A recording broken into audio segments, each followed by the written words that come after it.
Shalom, jumpa kembali dengan Inci Vina. Kita akan membahas Bina Anak pelajaran 11. Namun sebelum itu, minta dulu kekuatan Roh Kudus Tuhan untuk menuntun orang semua di dalam torang mau bercerita mengenai Lukas pasal 18 ayat 1 hingga ayat yang ke-8. Dan sebelum kita akan membahas Bina Anak pelajaran 11, kita akan berdoa. Kita berdoa. Tuhan Yesus yang baik, kami sungguh mengucap syukur atas berkat Tuhan. Sampai detik ini kami masih boleh bergerak dan bernafas memuji muliakan nama Tuhan Yesus. Terima kasih ya Tuhan. Kalau mana pada kesempatan ini kami akan membaca dan merenungkan kebenaran firman Tuhan yang terdapat dalam Lukas pasal 18 ayat 1 sampai 8. Tuhan beri hikmat kepada kami semua agar kami boleh mengerti dan boleh dimampukan untuk melakukan firman Tuhan dalam kehidupan setiap hari. Ampuni salah dan dosa kami Tuhan yang melawan kehendak Tuhan, agar berkat-berkat Tuhan tidak menghalangi untuk Tuhan berikan kepada kami oleh karena dosa-dosa kami.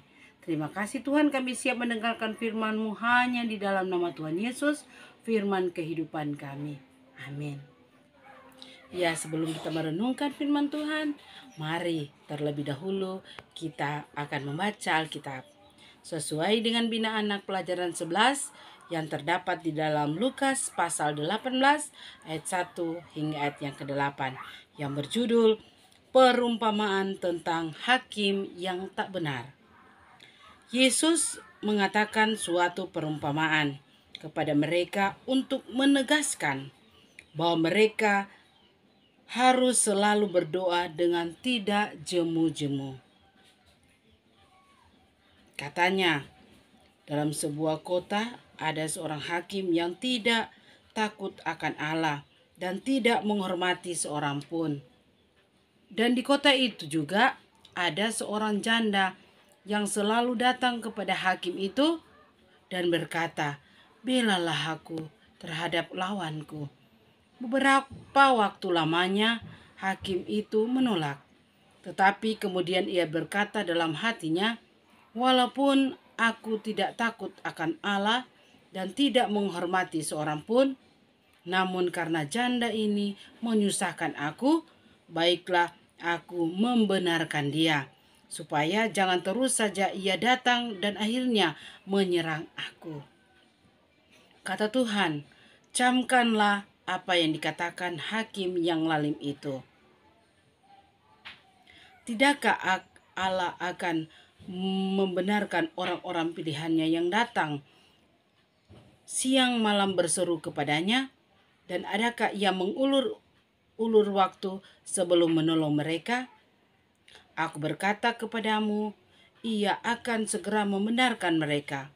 Akan tetapi, jika Anak Manusia itu datang, adakah ia mendapati iman di bumi? Demikianlah pembacaan Alkitab kita saat ini, dan kita akan merenungkannya bersama. Shalom adik-adik. Ya, torang mau dengarkan cerita tentang hakim yang tak benar. Adik-adikku yang diberkati Tuhan kita Yesus Kristus, di sini ayat 1 Tuhan Yesus menegaskan. Berarti Tuhan Yesus pertegas menyuruh orang apa? Bahwa berdoa dengan tidak jemu-jemu. Nah, adik-adikku yang diberkati Tuhan kita Yesus Kristus, yang ditekankan pada ayat 1 mengenai selalu berdoa. Ya, apa itu berdoa? Ya, torang bercerita dengan Tuhan, torang mengobrol dorang bilang dengan Tuhan, torang rasa torang dekat dengan Tuhan, torang bergaul erat dengan Tuhan, torang merasa intim dengan Tuhan. Torang rasa bahwa benar Tuhan, aduh Tuhan, Tuhan Roh Kudus ada peluk patorang, ada rangkul patorang. Adik-adik yang berkati Tuhan Yesus Kristus, di sini ditekankan selalu berdoa.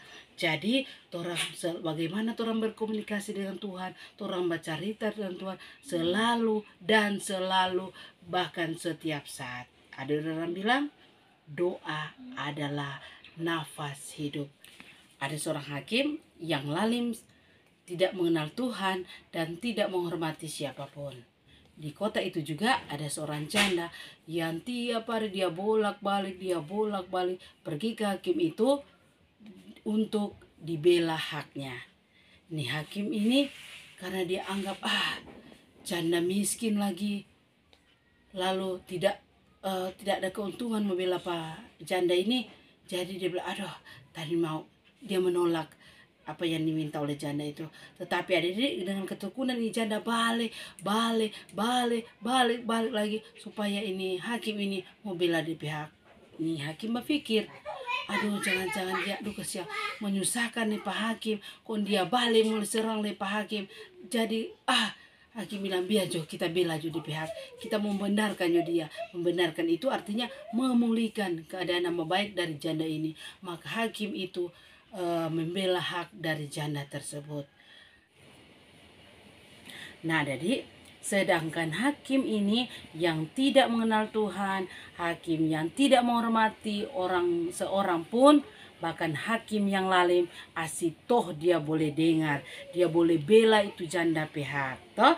Dan orang boleh belajar, orang meminta bolak-balik sama dengan janda ini, artinya orang tekun berdoa, orang selalu datang kepada Tuhan, berdoa tak jemu-jemu, tak pastiu-pastiu, ya pasti Tuhan akan dengar. Bukan berarti orang mau balik antara mau meminta orang keinginan kepada Tuhan, tetapi di saat orang perlu Pak Tuhan, di saat nyanda perlu, tetap orang berdoa. Nah, di situ orang boleh mengerti itu tidak jemu-jemu. Jadi ada perlu deh nyanda Pak Tuhan, tetap orang berdoa. Orang merasa intim dengan Tuhan, orang rasa orang bergaul erat dengan Tuhan, sama dengan orang rindu dan orang pe mama, orang bapolo petampe mama, orang dapat rasa tuh mak pe detak jantung, mama pe nafas. Begitu juga orang rindu Pak Tuhan, orang bergaul erat dengan Tuhan, orang merasakan betapa luar biasanya Tuhan ada rangkul Pak orang, dengan arti Tuhan ada jaga, pelihara, berkati Pak orang. Jadi cerita ini menekankan bahwa orang mesti selalu berdoa dengan tidak jemu-jemu. Jadi orang belajar mulai sekarang adik-adik, siapa yang di rumah cuma berdoa pada saat dia perlu, minta ini, minta itu, adik-adik baru dia berdoa. Tapi biasakanlah ketika orang di rumah, orang bersyukur bahwa Tuhan selalu pelihara orang pe hidup, orang mengucap syukur Pak Tuhan.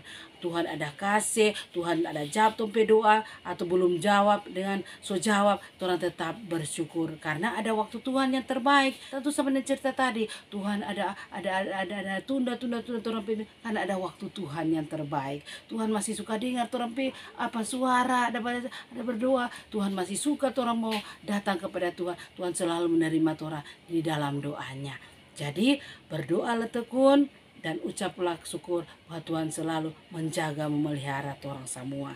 Jadi kadang-kala orang minta orang keinginan kepada Tuhan, tapi orang belajar bersyukur untuk apa yang Tuhan beri, bersyukur untuk apa yang Tuhan berikan dalam orang pe hidup, dan bersyukur untuk berkat-berkat Tuhan. Apalagi orang memasuki minggu sengsara kedua ini, ya orang bersyukur Tuhan bukan main kan, orang berpikir bukan main kan Tuhan, aduh Tuhan Yesus rela mati di kayu salib hanya untuk menebus dosa adik-adik di Inci. Jadi orang boleh belajar bahwa orang mengucap syukur dalam doa, bahwa bukan main Tuhan Yesus pengorbanan cuma karena kita ini aduh kasihan selalu kita bikin dosa melalui orang sifat hari-hari yang Tuhan tidak suka. Misalnya orang melawang Pak Mama, torang mau make di rumah, torangnya nak suka pak kakak, torang suka pukul teman, torang suka bikin ini, torang suka bikin itu, torang semua bikin seakan-akan Tuhan sedih. Dan torang bersyukur Tuhan, torang berdoa pak Tuhan, Tuhan ubah kasihan pak kita. Kalau memang kita salah Tuhan minta ampun. Dan kita bersyukur bahwa Tuhan Yesus rela mati untuk dosa Enci maupun adik-adik. Tuhan rela mati di kayu salib menebus dosa-dosa kita. Untuk itu Enci sarankan, berdoalah selalu dengan tidak jemu-jemu, dengan tekun, secara teratur, bukan nanti torang minta keperluan atau orang perlu pak Tuhan baru torang butuh atau baru torang cari pak Tuhan. Tetapi setiap saat, setiap waktu, setiap hari torang berdoa. Ya, jadi adik-adik, ternyata torang mesti berdoa dalam segala hal, dalam suka maupun duka, perlu atau tidak perlu pak Tuhan, tetap torang berdoa. Bukan sebagai rutinitas adik, bukan sebagai kebiasaan bahwa mesti berdoa, tetapi bagaimana torang mencari hadirat Allah, torang bertekun di dalam doa, mencari memang betul Tuhan. Terima kasih atas berkat-berkat Tuhan. Tuhan ada kasih nafas, Tuhan ada kasih hidup, torang di dunia ini menikmati berkat-berkat Tuhan. Berdoalah sungguh-sungguh, berdoa dengan tekun, karena Tuhan Yesus berpesan selalu berdoa dengan tidak jemu-jemu.